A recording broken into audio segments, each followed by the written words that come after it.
everybody tends, as the offseason goes on, we've got the draft, we've got the rookie mini camp.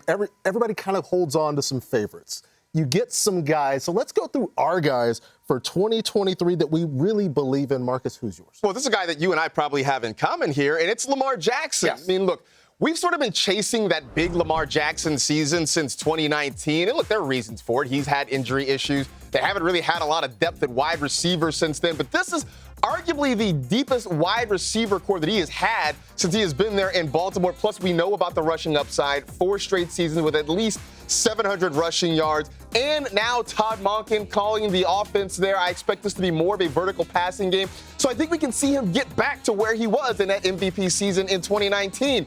The other guy, and this is coming very late in drafts, it's Sam Laporta, the rookie tight end for the Detroit Lions, filling a huge void at tight end with TJ Hawkinson, now in Minnesota. I expect that you're going to see Laporta get a whole lot of opportunity. And look, the bar for what we consider success at tight end is very low. And considering where he's coming off the board in drafts, he's a tight end 2 with potential tight end 1 upside this year. I do like me some Sam Laporta, but my guy in the early rounds, it's Calvin Ridley. The Jags offense, I'm expecting to take a big step this year. I think Trevor Lawrence will be in the MVP discussion, and it is all because of Calvin Ridley. He played every snap with Lawrence in the preseason. He is the clear-cut wide receiver 1 there. And don't forget how good he was before the layoff. He was averaging just under 19 fantasy points per game in 2020. Calvin Ridley in round 3, no matter what. And then my later round guy is Anthony Richardson.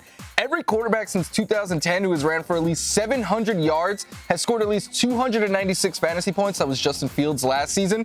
I think he could even run for more than that, maybe even 1,000 yards as a rookie. That would make his ceiling a top 5 fantasy quarterback, but you do not need to pay anywhere near that elite price. And I think he could be a better passer than we're giving him credit for as well. My guys happen to be a couple of value guys, not necessarily early, but a 7th round. The ADP for James Cook is going up. So many people saw how much action he got in the preseason. That's starting to change a little bit. But in terms of preseason action, it was a lot. He averaged 5.7 yards per carry last year. I think that snuck up on some people. The Bills are going to score some points. So you get potentially an every week starter in the 7th round. And then the round after that, you could take a shot at a guy who was the wide receiver 9 in terms of points per game. Disregard the fact that it was just 3 games. Disregard that. But think of the upside of Michael Thomas, 7th or 8th round, wide receiver 43. Let's say you only get 10 games of production at 12 points a game. That would be the wide receiver 25 last year. So Michael Thomas is my guy for this year. And in terms of this offseason, this particular offseason, a lot of folks have developed the same guy as Michael Florio, and that would be one Calvin Ridley. Take a look at this. This is what has happened to Calvin Ridley's ADP over the past 4 months. Going into the 11th round, we're in the 3rd now. The word has gotten out with regards to Calvin Ridley. Yes, as many wide receivers in the league will tell you, he's one of the best route runners, if I can say that properly, in the entire NFL.